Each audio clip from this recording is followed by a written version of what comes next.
Welcome to the January edition of Northeast Journal. I'm your host, Joe Cullen. Coming up in the next half hour, we're going to find out why the historic White Bear Town Hall was recently on wheels. The executive director of the White Bear Lake Area Historical Society will drop by to talk about the town hall and other topics, and we'll say goodbye to a longtime employee of one of our cities. All that and more is straight ahead on Northeast Journal.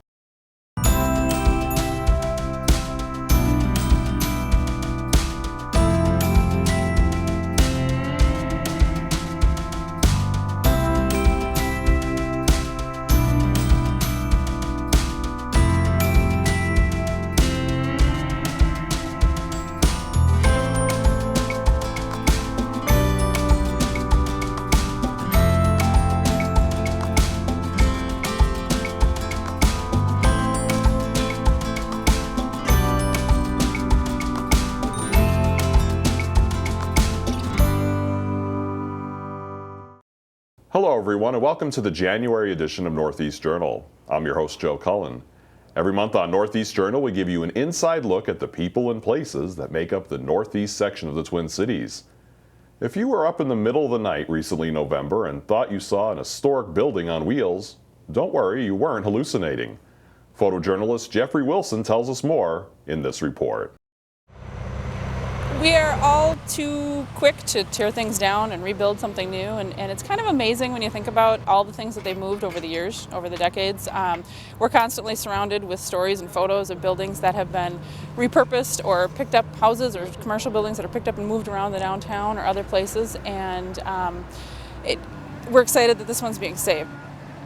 You just get a real sense of that history when you go to the place where your grandparents went or your neighbors went or whatever generations ago, and shared that sense of place and camaraderie.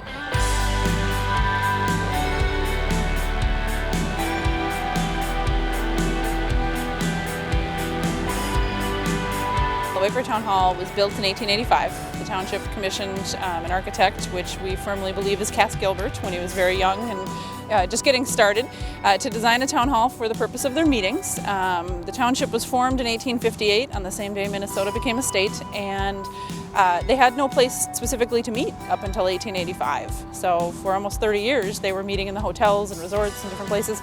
And so from 1885 until 2011, when the town board chose to no longer meet in this building, that was their home.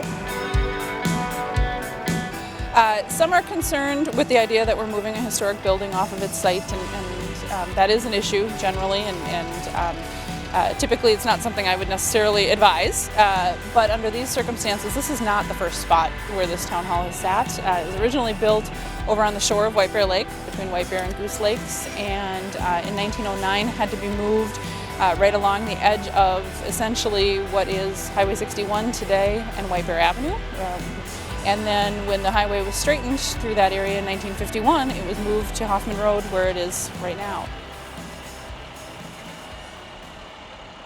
It's been a long road to save the town hall. We've had to convince a lot of people that it really does have heart and that the core of the building is still there. And because it suffered fires, because it's been moved, a lot of folks feel that it's lost its integrity as a structure. And so then people say, well, it's not original. Well, it depends on what story you're telling. To me, all of those layers are part of that story.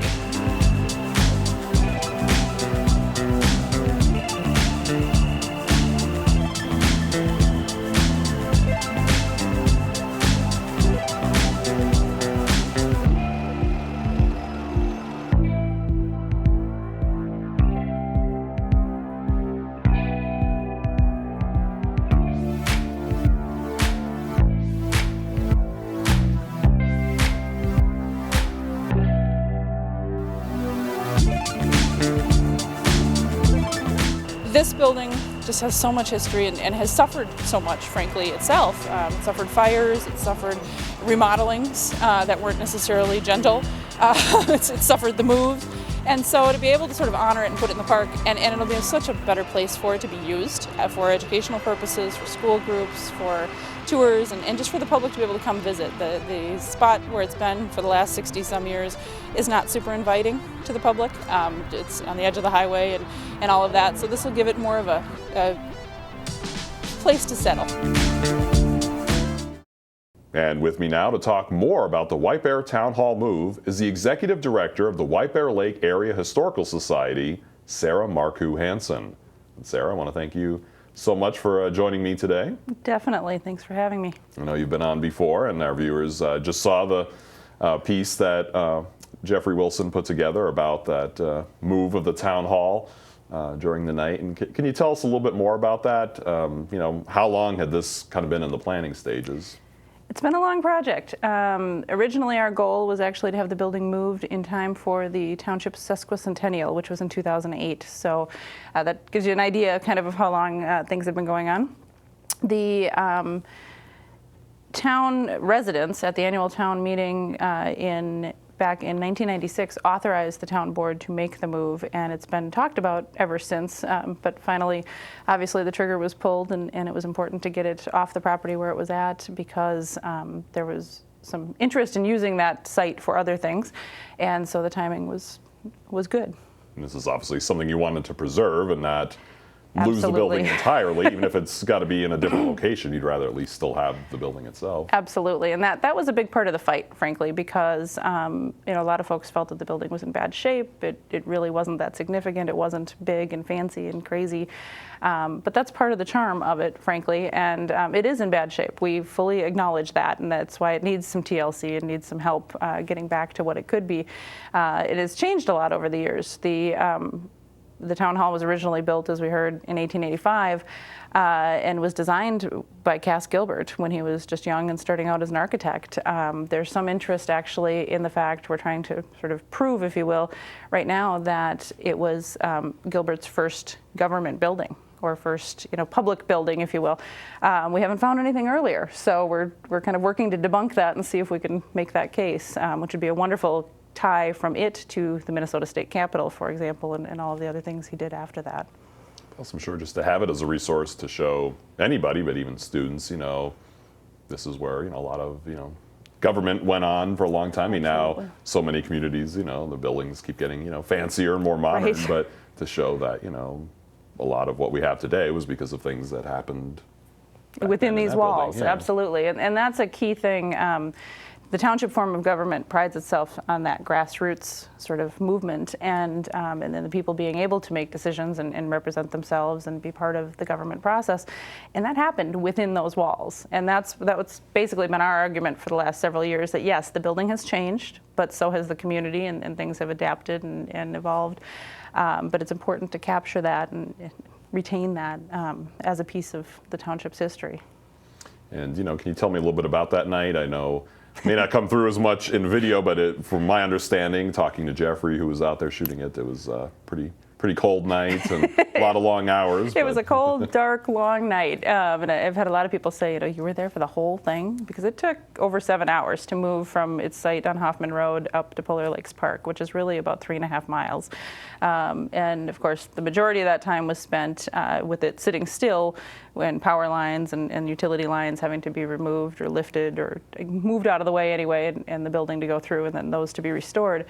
And it was cold, it was windy, it was dark, and I think that it took what I would consider an unconventional route, heading north on Highway 61 to Highway 96, and then out on 96, and I believe it took about 4 hours just to get from Highway 61 to White Bear Parkway on Highway 96, and that was, I have to admit, that wasn't the most exciting piece of history I've ever watched, but it's a good thing.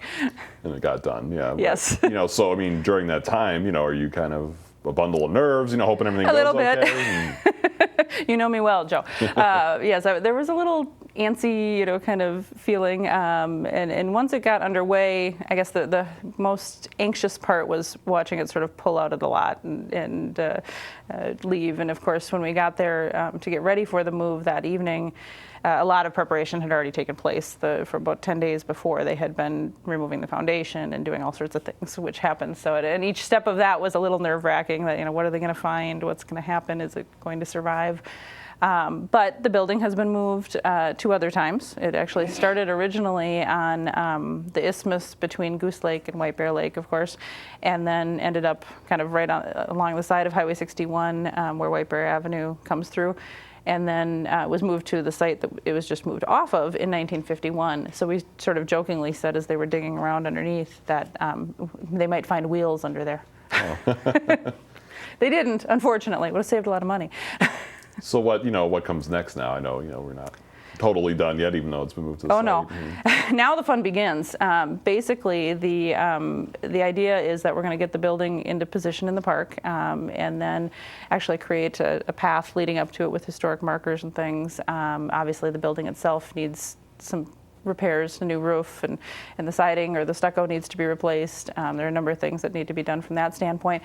But the concept overall is to have it as a showpiece of the township's history. So, and not just the township, frankly, from the standpoint that up until 1881, the township was everything that was there that is today the city of White Bear Lake, North Oaks, Gem Lake, Vadnais Heights. So it was a significant chunk of land, and then those pieces started to incorporate and kind of pull away.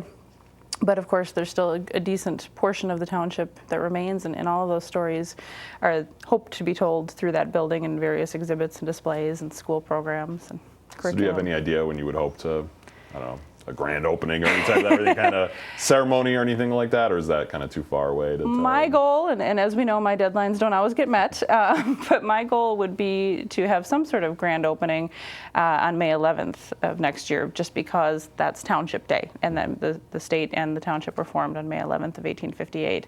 With that said, I realize that may be somewhat ambitious, and it certainly won't be finished, and I think this will be a work in progress for many years, frankly, but to get it open, to get it safe and open to the public so that people can go in and say, okay, this is what we're doing, and let's see where it starts and kind of follow along.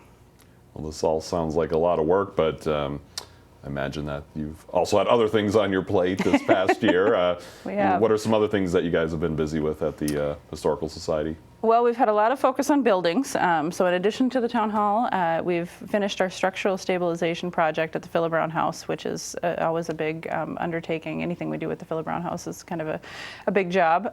But we had some challenges with the foundation of the house, or the stabilization underneath, and had to give it some extra support, which was more of a fundraising campaign and effort than anything. Once the funds were raised, we were able to let the engineers and the architects kind of have at it and get that taken care of. So we're pleased that that grand opening was last April, and so people are back in the house for the holiday tours and the summer tours and all of that. And beyond that, we've had a lot of internal research and things going on, kind of rethinking a lot of the stories that we tell about the community. So instead of just assuming everything we've been telling and knowing or think we know over the past number of years is accurate, we've kind of dug back into the primary resources again and said, we've got a couple of new researchers around the office and said, okay, pretend like you don't know anything about the Philip Brown family, for example. Just scrap everything you know and dig in, and they've uncovered all sorts of fun tidbits that we're working into tours and other projects, and it's kind of exciting from that standpoint. Well, I imagine that's fun, keeps things kind of fresh for everybody, and like you said, to have somebody kind of with fresh eyes looking at it. Absolutely. It makes a difference, it really does, and to be able to tell those stories and find new information, because as we've talked about in the past, history is always kind of there, and it doesn't necessarily change, but you can find all sorts of other clues that can often change sort of the way you look at things.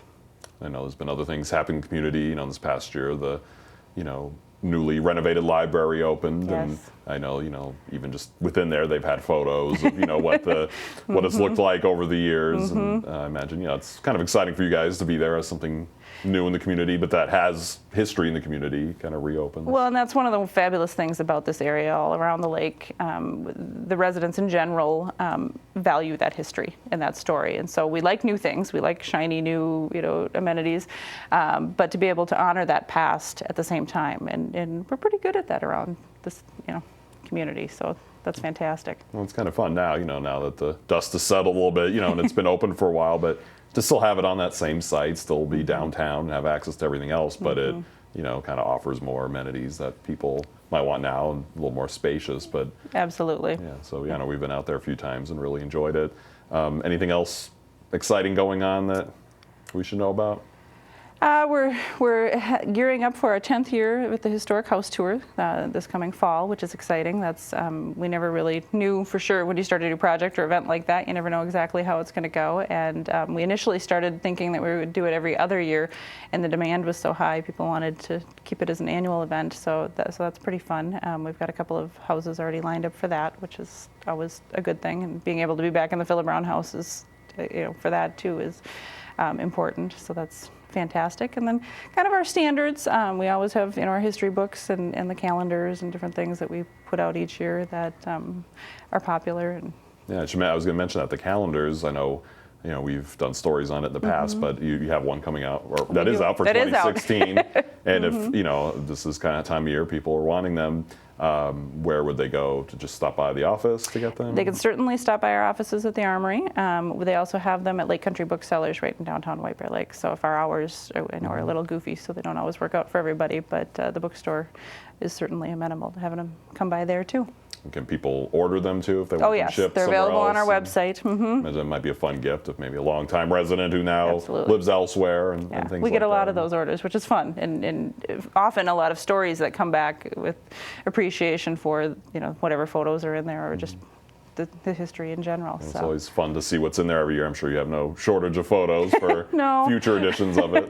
That's always a good thing. We're very strong in photos, which we're glad. That's one of our favorites. Too. I know some past editions of it, not only just the photo, but usually have on the dates, maybe some important dates in White Bear Lake history are noted on the calendar. Well, and we joked about that with the town hall move, that will have to be recorded for the next calendar. It didn't make it, ours was already printed for this year, but it'll be fun to be able to do it in future issues. So. And you mentioned your offices being in the Armory. I know it's been a couple of years now, a few years that you've moved from your other location. Have you found that to be a good move? It's been fantastic. And I guess another thing that we've been working on, which is not super exciting to most, and again it deals with historic buildings, but is we've actually been having an HVAC evaluation done on the Armory, because with artifacts and photographs and all of those things being stored in there, the climate requirements are a little different than you or I might expect at home. And so, especially from the humidity standpoint, the building technically is air conditioned, but up on our space, up on the top floor, it's not the most efficient, as you can imagine. And so we're working with the city to have a new system potentially put in that'll help control that area and make sure that those photos and things are around for many, many years. Great. So. And if people are interested in learning more about the White Bear Lake Area Historical Society, should they just go to your website? Or? Absolutely. Our website at whitebearhistory.org has information certainly about some of the programs and the memberships and those sort of things. We strongly recommend our Facebook page too, which of course is facebook.com/whitebearhistory. We do a lot of quizzes and a lot of, what is this, where was it, and some interesting conversations pop up. And it's always fun because it's usually multi-generational and like you say, people who aren't necessarily in the area anymore. So I think, even people that are young love looking at pictures, especially the downtown type ones where you can visualize, this is what's here now, but this is what it looked like, however many years ago. The bookstore in downtown White Bear being a perfect example. Who knew that used to be a saloon and hotel? When you walk in today, you wouldn't imagine that. But well, that's great. Yeah, so if people are interested, I encourage them to go to your website, and I'm sure we'll be talking to you quite a bit throughout 2016 as well. Fantastic. Thank you. Thanks a lot. And it's time for a short break, but we'll be right back with more of Northeast Journal in just a minute.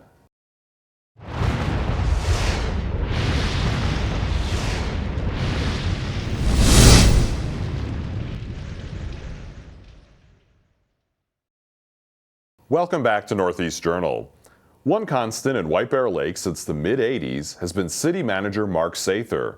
After 30 years at City Hall, he's decided to retire. Producer Mary Klein and photographer Jeff Melcock visited with several city employees to get their thoughts on their longtime city manager.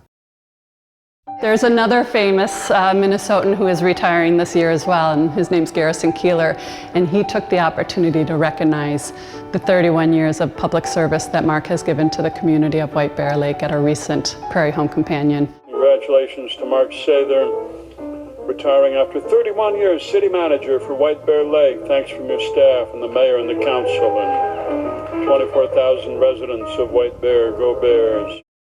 when everything gets down to brass tacks and we've had our budget meetings and now it's time to make decisions, we utilize the latest technology in the city and we use Mark's calculator. We once did a video of him. I was working on my budget and he came in and he looked at it and he pretended he had a heart attack.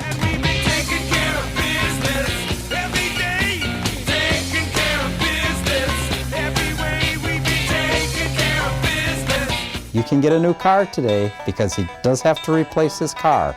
You can get one that does a whole lot more.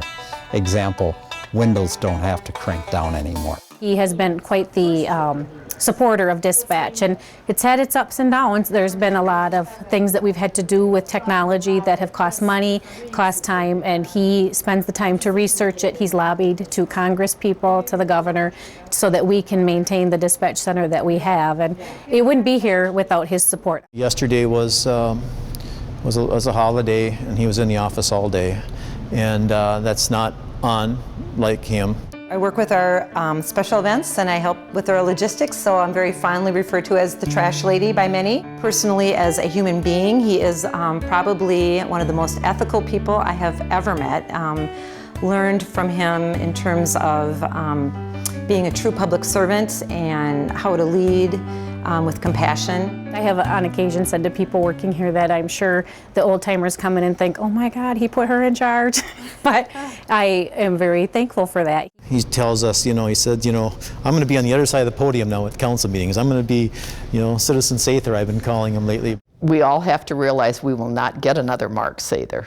And frankly, for the one coming behind him, he is going to be a very tough act to follow, there's no doubt. When things got really tough and I was really stressing out over something, Mark would always say, Tim, just smile and wave. So, that's what I'm going to do now, Mark. Smile and wave. I would try to find a way to express my gratitude for everything that I can't talk about it, sorry. I would try to find a way to express my gratitude for everything that I've learned from him, not just professionally, but personally, and things that he's allowed me to grow in ways that I don't think I would have had those opportunities elsewhere. I feel really fortunate that Mark gave me the opportunity to come back home to Minnesota. I can't do it. And since our whole show has been about White Bear Lake so far, let's close things out with a look at a group of people who are near and dear to the heart of first responders in White Bear Lake. Producer Mary Klein and photographer Jeff Melcock have the story. He says, Mom, I always wanted to be a firefighter. And I go, forget it. I said, no way, you can get really hurt. And he said, no, this is what I want to do. I want to help people. I was scared, nervous, excited for him.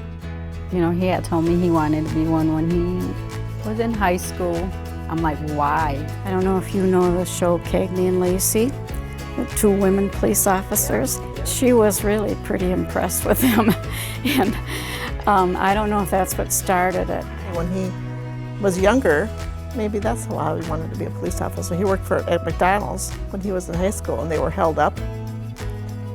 And so he was, there was a gun, he was held up by somebody that came into McDonald's, and he was pointing the gun at Phil, and he said, "Are you the effing manager?" And Phil said, "No, sir." My first inkling was when he got into the Dukes of Hazzard TV show. That was about like 9 years old, but more seriously when he was about a sophomore in high school. And he definitely, said he was looking at that career. And yeah, I was, anything my kids would want to do, their heart and soul was into it, and his was.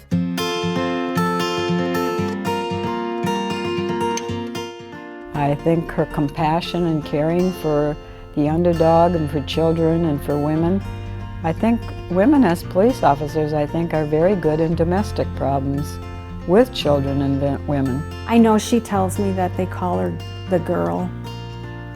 She doesn't like that. Or they call all of them the girls, oh, that girl. But no, I'm not so much worried that she's a woman in law enforcement. I think she can handle herself really well.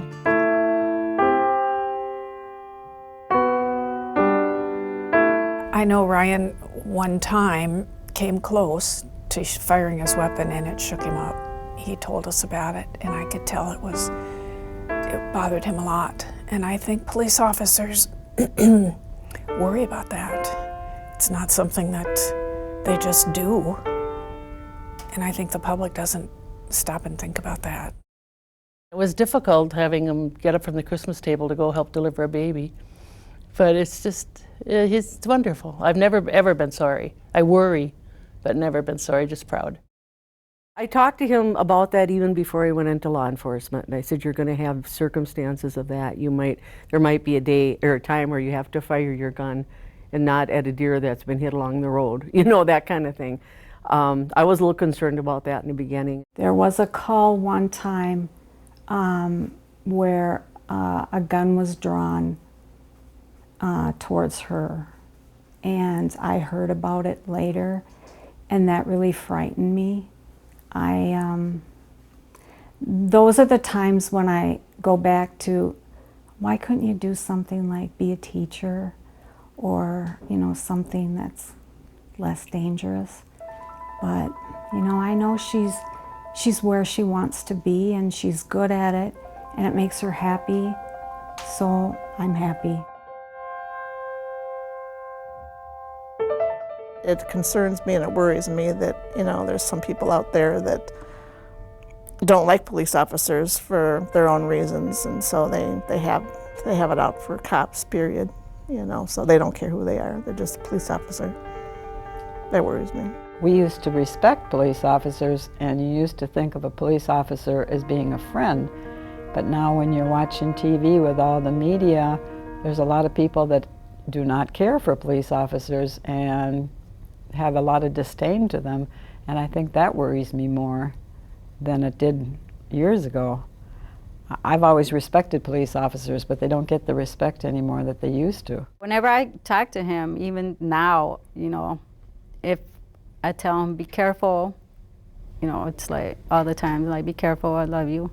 He goes, okay, I will. I always think about the officer and those split-second decisions and how difficult that is to know when their life is in danger and when somebody else's life is in danger, and how do you decide what to do?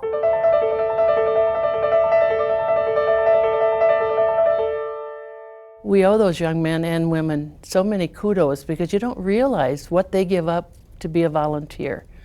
Dinners with family, outings, birthday parties, all the different things, because they respond. You can see them. He goes nowhere without his pager and his beeper, and if he's needed, he's gone. If something does happen, this is what he wanted to do. I just try to remind him of the goodness that people do too, and to support him and to let him know that we're proud.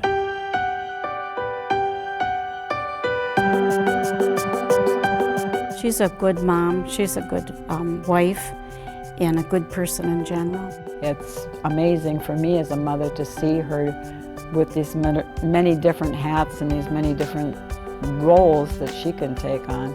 He's a father, he has 3 children, he has a husband, he's a good person, he's more than just a cop, he's a son.